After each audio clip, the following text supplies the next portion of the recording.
Hello friends, कैसे हैं आप लोग। उम्मीद करते हैं सब ठीक होंगे। तो आज स्टार्ट कर रहे हैं हम पास्ट परफेक्ट टेंस को। तो स्टार्ट करते हैं इसको। Past perfect tense use to describe an action. मतलब पास्ट परफेक्ट जो टेंस है वो इसलिए यूज किया जाता है कि कोई कार्य कंप्लीट हुआ है, completed before a certain moment in the past. मतलब एक निश्चित समय में पास्ट में वो कंप्लीट हुआ है, और सामान्यतः हम ये कह सकते हैं कि अ लॉन्ग टाइम एगो, मतलब बहुत पहले वो कंप्लीट हुआ है, उसके लिए हम पास्ट परफेक्ट का यूज करते हैं। If two actions happen in the past, यदि दो घटनाएं घटित होती है पास्ट में, तो जो पास्ट परफेक्ट है ना, past perfect is use to show the action that took place earlier. जो पास्ट परफेक्ट है उसका यूज किया जाता है क्या दर्शाने के लिए, जो एक्शन पहले हुआ है, पहले हुआ है उसमें हम पास्ट परफेक्ट यूज करेंगे, और जो बाद में हुआ है उसमें हम पास्ट सिंपल का यूज करेंगे। तो उसको आगे एग्जांपल्स में या यूजेस में मैंने इसको बताया है, तो आगे देखेंगे इसको। तो सबसे पहले देखते हैं इसकी आइडेंटिटी क्या है, पहचान क्या है। इन वाक्यों के अंत में आ था, ई थी, ए थे, चुका था, चुकी थी, चुके थे आता है ना। जैसे सब्जेक्ट ने ऐसा किया था, कर लिया था, कर दिया था, सब्जेक्ट ऐसा कर चुका था, वगैरह वगैरह। ठीक है। राम जा चुका था, वे खेलने जा चुके थे, सीता पढ़ने जा चुकी थी, राम ने खाना खा लिया था, सीता ने पेड़ों में पानी डाल दिया था। तो वाक्य के अंत में देखना है आपको कि ये क्या आया हुआ है, चुका था, चुके थे, चुकी थी, लिया था, दिया था, है ना। इस तरह से वर्ड आते हैं। अफर्मेटिव सेंटेंस को कैसे ट्रांसलेट करते हैं हिंदी टू इंग्लिश, तो देखते हैं। सबसे पहले आता है सब्जेक्ट, उसके बाद में हैड लगेगा, और फिर उसके बाद में पास्ट पार्टिसिपल मतलब वर्ब की थर्ड फॉर्म आएगी, और उसके बाद में ऑब्जेक्ट आएगा। और हर एक सब्जेक्ट के साथ में हैड आएगा, क्योंकि यहाँ पे हेल्पिंग वर्ब एक ही है, तो इसमें कंफ्यूजन नहीं होएगा, सबके साथ में हैड का यूज किया जाएगा। लड़का एक गाना गा चुका था, ठीक है। तो लड़का क्या हो जाएगा, द बॉय, और एक जो स्पेशल नाउन होती है उससे पहले क्या आ जाएगा, द का यूज किया जाता है। द बॉय हैड संग ए सॉन्ग, हैड आ गया और वर्ब की थर्ड फॉर्म यानी कि संग आ गया, सिंग की थर्ड फॉर्म संग होती है। हम अमेरिका चले गए थे, we had gone to America, ठीक है। वह खाना खा चुका था, वी हैड टेकन मील। हम इस तरह के सवाल पहले हल कर चुके थे, we had solve such sums before, है ना। सूर्य अस्त हो चुका था, द सन हैड सेट। हम अपना कार्य समाप्त कर चुके थे, we had finished our work. वर्षा बंद हो चुकी थी, it had stopped raining. Clear है। ध्यान रखना है कि हैड प्लस वर्ब की थर्ड फॉर्म। उसी तरह से नेगेटिव है, नेगेटिव में क्या होगा, थर्ड पोजीशन पे आपके नॉट का यूज करना है अपने को। जैसे we had not taken, had not taken, ठीक है ना। नॉट कहाँ गया, थर्ड पोजीशन पे आ गया। आई हैड नॉट कंप्लीटेड, बाकी चीज़ें बाद में। क्लियर है। तो एग्जाम्पल से समझते हैं ट्रांसलेशन हिंदी टू इंग्लिश। मैंने ये खेल पहले कभी नहीं खेला था, I had never played this game before. नेता हड़ताल समाप्त नहीं कर चुके थे, the leaders had not called off their strike. तुम्हारी परीक्षा समाप्त नहीं हुई थी, your examination had not ended. वह सभी संबंध नहीं तोड़ चुकी थी, she had not broken all relations. मैं पहले कभी दिल्ली नहीं गई थी, I had never gone to Delhi. यहाँ पे नॉट की जगह मैंने नेवर यूज किया है। पहले कभी, कभी जो वर्ड है उसके लिए नेवर का यूज हो जाएगा। नेगेटिव सेंस देता है ये। वह अपनी पत्नी को तलाक नहीं दे चुका था, he had not divorced his wife. मैं उसके काम को समाप्त नहीं कर चुका था, I had not finish his work. इस तरह से सेंटेंस आते हैं। उसी तरह से इंटेरोगेटिव में क्या आएगा कि हैड को पहले ले आएंगे, है ना। उसके बाद में सब्जेक्ट प्लस पास्ट पार्टिसिपल आ जाएगा, वर्ब की थर्ड फॉर्म, और क्वेश्चन मार्क आ जाएगा। Had we taken our seats और question mark. Had I completed my assignment before Thursday, question mark, है ना। इस तरह से हिंदी से इंग्लिश ट्रांसलेशन में समझते हैं इसको एक बार। क्या वह उसके प्रश्नों का उत्तर दे चुका था, had he answered his questions. Questions कर देंगे प्रश्नों का, है ना, तो क्वेश्चंस, ठीक है। क्या तुम निश्चित समय पर नहीं पहुंच चुके थे, हैड यू रीच, नहीं पहुंच चुके थे, हैड यू नॉट रीच आ जाएगा। यहाँ पे क्या आ जाएगा, नॉट रीच। तो नॉट अपनी पोजीशन पे आएगा, ध्यान रखना है इसको। अगर नहीं दिया हुआ तो नॉट लगाना है, फिर सबसे पहले हेल्पिंग वर्ब आएगी, उसके साथ में नॉट नहीं आएगा। Had you not reach the appointed time, क्या हम उसे पैसे नहीं दे चुके थे। Had we not paid him money, क्या वह रेस जीत चुकी थी। Had she won the race, क्या हम गणतंत्र दिवस नहीं मना चुके थे। Had we not celebrated the republic day, क्या अपराधी पुलिस के आने से पहले भाग नहीं चुकी थी। Had the criminal not run before the police केम। ठीक है, तो यहाँ पे ध्यान रखना है हैड को आगे लेके आना इंटेरोगेटिव सेंटेंस में। और जो दूसरे तरह के इंटेरोगेटिव सेंटेंस होते हैं, दो तरह के हैं ना, एक तो हैड वाला मैंने बता ही दिया है, साथ में यहाँ पे WH वर्ड वाले हैं, उनको भी देख लेते हैं।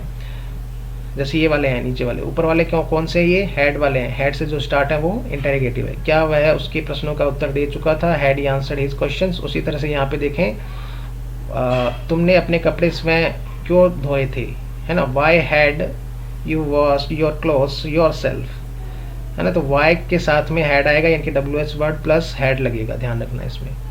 उसने मेरे बड़े भाई से क्या कह दिया था, तो व्हाट आ जाएगा पहले क्या, और हैड साथ में हेल्पिंग वर्ब के रूप में। उसके बाद में ही आएगा। व्हाट हैड ही सेड, उसने, है ना, what had he said to my elder brother. ठीक है, इस तरह से इसका ट्रांसलेशन करना। ट्रांसलेशन बहुत ईजी है इसका, और जो मोस्ट इंपॉर्टेंट जो चीज़ होती है वो यूजेस होता है, जो कि एग्जाम में आता है ना। सेंटेंस दिए जाते हैं, आपको ब्लैंक को क्या करना होता है, फिल करना होता है with correct form of verb. तो स्टार्ट करते हैं इसको। इस टेंस में दो कार्यों का वर्णन होता है। एक कार्य दूसरे कार्य से पहले समाप्त हो जाता है, दोनों कार्य भूतकाल में ही समाप्त होते हैं। ठीक है ना, जैसे कि मैंने ऊपर डेफिनेशन में बता ही दिया था आपको, है ना। पहले समाप्त होने वाले कार्य को अंग्रेजी में अनुवाद करते समय प्रत्येक सब्जेक्ट के साथ हैड लगाकर वर्ब की थर्ड फॉर्म का यूज करते हैं। ये हमने ट्रांसलेशन में कर ही लिया है। बाद में समाप्त होने वाले कार्य को पास्ट इंडेफिनिट टेंस में लिखते हैं। तो अब कैसे लिखते हैं ये देखते हैं थोड़ा सा इसको। मेरे स्टेशन पर पहुंचने से पहले गाड़ी छूट चुकी थी। पहचान क्या होगी, चुकी थी, तो इसका मतलब हैड प्लस वर्ब की थर्ड फॉर्म। तो सबसे पहले कौन से कार्य को ले रहे हैं हम, जो पहले काम हुआ है। कौन सा काम हुआ है, मेरे स्टेशन पहुंचने से पहले गाड़ी जा चुकी थी। तो जाना, गाड़ी का जाना सबसे पहले हुआ, तो उससे पहले क्या करेंगे, पास्ट परफेक्ट को यूज करेंगे। द ट्रेन हैड लेफ्ट, जा चुकी थी। और मेरे पहुंचने से पहले, तो पहले के लिए क्या वर्ड आ जाएगा यहाँ पे, बिफोर आ जाएगा। क्या आ जाएगा, बिफोर आ जाएगा। और जो बाद में काम फिनिश हुआ है उसके लिए हम क्या करेंगे, वर्ब की सेकंड फॉर्म यानी कि पास्ट सिंपल का यूज करेंगे। The train had left before I reach की सेकंड फॉर्म जो होती है वो कौन सी होती है, रीच्ड होती है ना, मेरे पहुंचने से पहले, before I reach the station.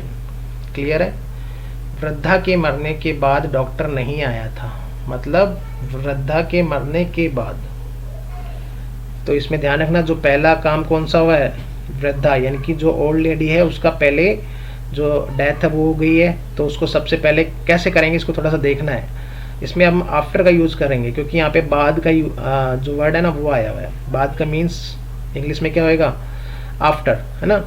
तो डॉक्टर डिड नॉट कम, तो ये पास्ट सिंपल हो गया। After the old lady had died, है ना। इस तरह से इसको कन्वर्ट करना है। दूसरा जो यूज है इसका वो है इम्पॉसिबल कंडीशन का। इम्पॉसिबल कंडीशन क्या कहती है कि जो इस सिंटेक्स को समझ लेते हैं ना। वैसे तो इसमें लिखा हुआ है डिटेल में, पहले इस सेंटेंस को सिंटेक्स को देख लेते हैं। इफ के साथ में क्या आएगा, पास्ट परफेक्ट आएगा, उसके साथ में सेंटेंस में वुड हैव प्लस वर्ब की थर्ड फॉर्म का यूज करेंगे। इसको इम्पॉसिबल कंडीशन कहते हैं। This type of conditional sentence indicates that if something would have happened, something else could have followed. The if clause is third conditionals is in the past perfect verb tense because it has already happened. The result clause still uses would but adds have for the perfect conditional verb tense would have plus verb, है ना। इस तरह से तो क्या करना है, इसको शॉर्ट में समझ लो कि पहले क्या आएगा, पास्ट परफेक्ट आएगा, उसके बाद में क्या यूज किया जाएगा, वुड हैव प्लस वर्ब की थर्ड फॉर्म का यूज किया जाएगा। ठीक है, आगे देखते हैं। Let's take a look at some examples को देखते हैं। आई वुड हैव हेल्प्ड, ध्यान रखना कि जो क्वेश्चन पेपर है उसमें कुछ भी आ सकता है, आपको यहाँ पे ब्लैंक छोड़ देंगे, यहाँ पे क्या कर देंगे ब्लैंक छोड़ देंगे और वो बाहर क्या दे देंगे, एक ऑप्शन दे देंगे हेल्प। तो आपको यही आइडेंटिफाई करना है कि एक तरफ क्या दिया हुआ है। तो यहाँ पे हैड नॉन दिया हुआ है, तो इसका मतलब पास्ट परफेक्ट दिया हुआ है, तो उस तरफ क्या जाएगा वुड हैव प्लस वर्ब की थर्ड फॉर्म। अगर वुड हैव प्लस वर्ब की थर्ड फॉर्म दिया हुआ है तो इधर क्या आ जाएगी, हैड प्लस वर्ब की थर्ड फॉर्म आ जाएगी। If I would have help, if, है ना। तो इफ जो कंडीशन क्लोज है ना वो किसके साथ लगा है, पास्ट परफेक्ट के साथ लगा हुआ है, और जो वुड हैव प्लस वर्ब की थर्ड फॉर्म है वो अलग से है, ध्यान रखना। I would have helped if I had known you were in trouble. If Bonnie had studied, तो पहले आ गया if clause, तो उसमें past perfect होगा और एक तरफ क्या होएगा would have plus verb की third form. If Bonnie had studied, she would have passed the test. My family wouldn't have bought, है ना, would not have plus verb की थर्ड फॉर्म, buy की third form bought the house if they had seen, यानी कि had plus verb की third form seen the broken pipes, ठीक है। Your dog would have bitten my dog, है ना, if he hadn't been on a leash, ठीक है। If she had arrived 5 minutes earlier, है ना, she would have seen the whole show. If he had talked to me, I would have listened to him, ठीक है। If it had rained last weekend, we would have stayed at home. If she had saved enough money, she would have bought a new bicycle. इस तरह से इसको करना है। अगर इनका हिंदी ट्रांसलेशन देखें तो क्या होगा, देखो जैसे पहले दिया हुआ sentence I would have helped if I had non you were in trouble, तो ये इम्पॉसिबल कंडीशन है। तो देखते हैं क्या इसका, इफ आई हैड नॉन, सबसे पहले इसका करेंगे इफ क्लोज को हिंदी ट्रांसलेट करेंगे, यदि मुझे पता होता, है ना, यदि मुझे पता होता कि आप मुसीबत में हैं तो मैं क्या करता, मदद करता। इफ बोनी हैड स्टडीड, यदि बोनी क्या होता, पढ़ा होता, she would have pass the test, वो क्या होता, टेस्ट को पास कर लेता। My family wouldn't have bought the house if they had seen the broken pipes, यदि उन्होंने क्या देखे होते, मेरे जो परिवार है उन्होंने अगर देखा होता टूटे हुए पाइप को, तो जो मेरा परिवार है वो क्या नहीं करता, खरीदता नहीं उस घर को, है ना। Your dog would have beaten my dog if she hadn't been on a leash, यदि आपके कुत्ते ने क्या कर लेता, मतलब यदि आपका कुत्ता पट्टे से बंधा नहीं होता ना तो वो मेरे कुत्ते को क्या कर लेता, काट लेता।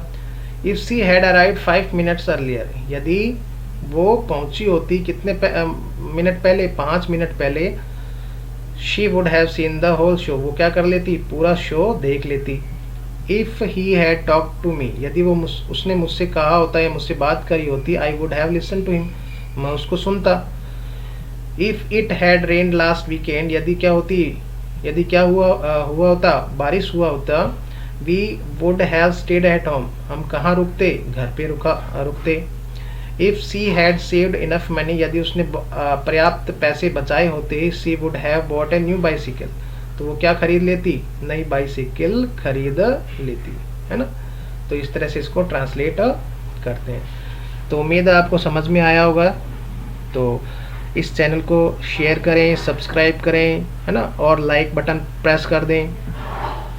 Okay, thank you.